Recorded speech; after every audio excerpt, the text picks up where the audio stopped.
This is from Ascendance, a game I got into in late 2019. And what I needed at that point was a very singular game that was just me and another world, and that's it.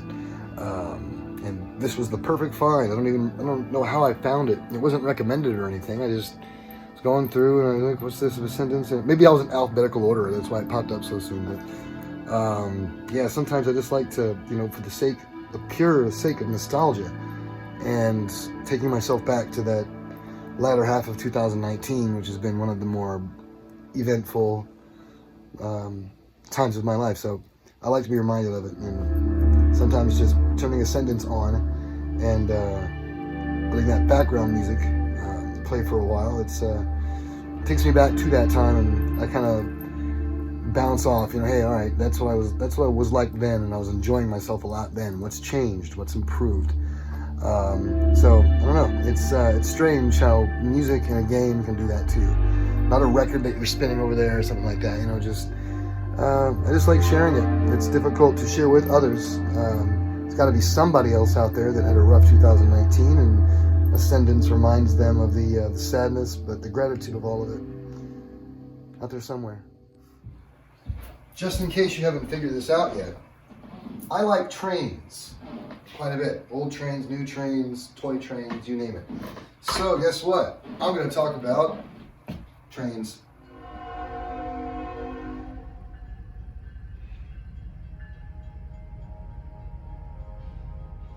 As we know, there's still a lot of kid in me, and don't all kids love trains, So growing up and seeing these big trains, in the home area and whatnot, there were still some very active freight tracks there, and I've been lucky enough to actually be on the Amtraks that go to and from Indy and Chicago. But yeah, I've always loved trains. I never stopped loving trains, and then getting to know more about them as I got older, I would want to know all the silly things like how in the world do they make that many miles worth of rail, and where are they designing and constructing and building these massive machines, and how are they getting them this, and how are they doing that, and what's going on, the logistics and just the construction of all of it, and then usage by the public, or by the freight lines. So I've always been interested in it, and I used to always wonder, hey, what's it like to drive one of those things? And we all see what's the pilot, cockpit is like. We see that in comedies and dramas. It's on television all the time, but we rarely see what you see in the inside of a train, what the engineer is really doing, or maybe what the conductor might be doing. So that kind of an atmosphere is one of the reasons I just got involved in wanting to know what it's like to actually drive one of these things. I mean, you got almost a mile-long train, and there's like one or two people on it, and it's you. That's really cool to me. So that's just interesting, to imagine. That's one of the reasons I got so interested in the train sim world, is because not only is it, a pretty good simulation, it's also a good representation of the world that you're in, which helps, bring it to home, kind of, because I've been to some of those places. I've been to some of those train stations out in Europe, and to see that they've got, except for the hundreds of people, they've got the construction right and things of that nature. It's wonderful. It takes me right back to being in that area, an area which I love very, very much. And I'm the one driving the train. I'm the one picking up customers and taking them to where they need to go next. And I don't know, it's just really fun and therapeutic, relaxing for me. All right, by now it's no secret that Mega Man and Sonic the Hedgehog are two of my favorite game characters ever, so dig this. I have a letter from the last man. Now again, I've never met him. What secrets does it hold? I don't know. What? I thought he was joking. He's like, well, I've got that comic book series that was, a mashup, Sonic and Mega Man. I'm like, wait. Sonic the Hedgehog and Mega Man in the same comic. Like, a crossover. Uh-huh. So, I mean, besides just the incredible art and the fact that it exists, I mean, what? And they're in immaculate condition, like anything Brian has. He always took extraordinary care of it. And as someone who used to be a comic book owner, I can tell that these are all done right and just immensely valued and taken care of. I bet even these paper backings for them are like acid-free, like any good collector would have. But I mean, check this out. It's like 29 issues of Mega Man and Sonic the Hedgehog. What the hell are you talking about? I mean, what? And I cannot wait to go through these and find a way to display them. It's just an incredible thing. I never would have thought anything like this even existed. And he had it. And again, someone I've known for 20 years or longer was like, hey, you know, I see you're into this. I'm willing to let this go now. You want it? Yeah, I think that I have a lot of interest in that. So one thing that actually has occurred in not just my life, but the life of many, especially in this second half or third, whatever you want to call it. You know, there are people that I have known for over 20 years, and I've never met them, but they're friends of mine. You know, one person in particular, he lives in New Zealand, for God's sake. His name was Willem Wogan, and I only know him because he was a fan of my music, and then we had more than that in common, and we just chit-chat for years. I still talk to him here and there. I've known him for over 20 years, for God's sake. You know, I'm sure that all of us have that online friend. Maybe a friend has met that person, but you never have. You know, it's just always been pictures or online, you know, just a friendship curated and created that way, and still exists and probably always will. So that's one of the brighter spots of social media. I mean, social media has all kinds of bright spots, but right now it's not looking so great. 最後までごゆっくりとご鑑賞ください。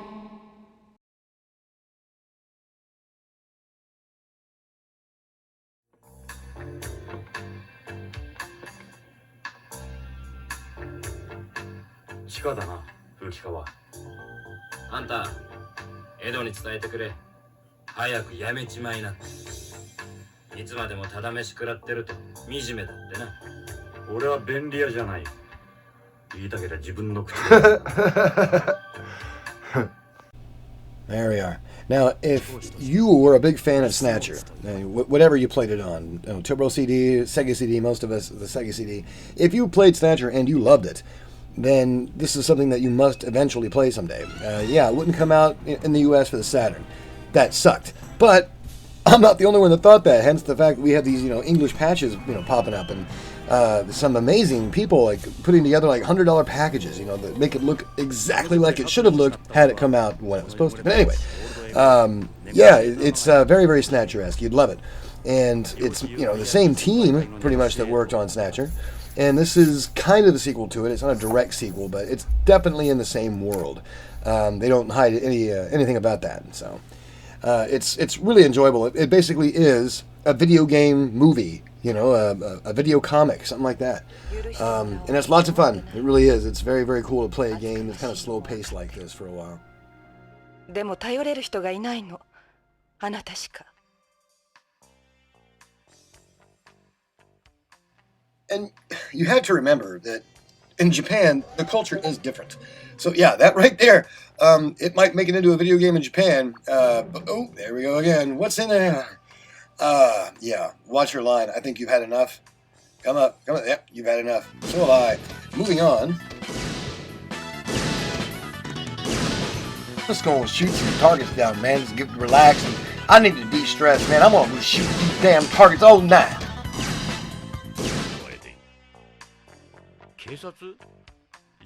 Again, just listening, you know this is done well as far as the translation is concerned. You know, for this Sega Saturn version, there's been an English patch out for a while.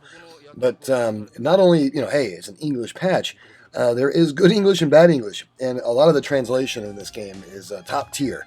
You can tell just by the way it reads. There's nothing, no mistakes are made, none of this weird, you know, all your base belong to us. Anyway, it's definitely Snatcher-esque and Konami in their prime. I mean, this was 1996, I believe, and it's an amazing adventure. One thing about it is the writing in it is so good, just as good as the translation, in just telling a story. I've always been one to believe that, you know, to tell another story or a similar story is by things you see in the background. And there's a lot in this game going on in the background just by clicking on certain items, find out, you know, who made it, how long it's been out, where it's from. There's so much backstory to this game that the world really feels complete. It feels like, you know, old LA, you know, from a futuristic dystopian-esque movie, you know, in the mid-90s. So it's definitely up there with some kick-ass animation as well.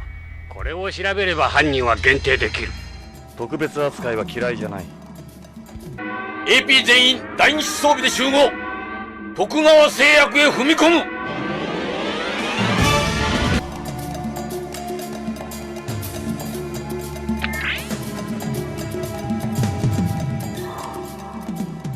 んの親族の方ですか？いや、知り合いです。彼女、とても危険な状態です。Yes, Dino Land. Now, I'm not the biggest fan of pinball games, even the real machines. I mean, I like to look at them and appreciate them, but I don't really play them. Anyway, the only reason I discovered this game was because I was collecting all of the Renovation titles that were released here in the States. Kind of like an earlier, quieter working designs.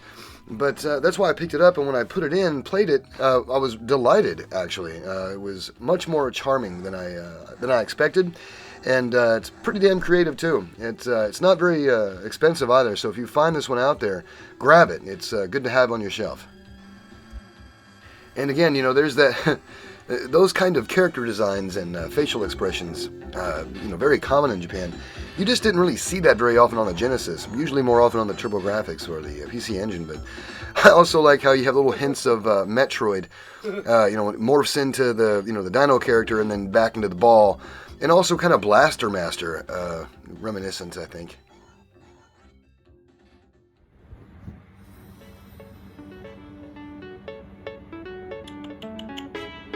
What's up?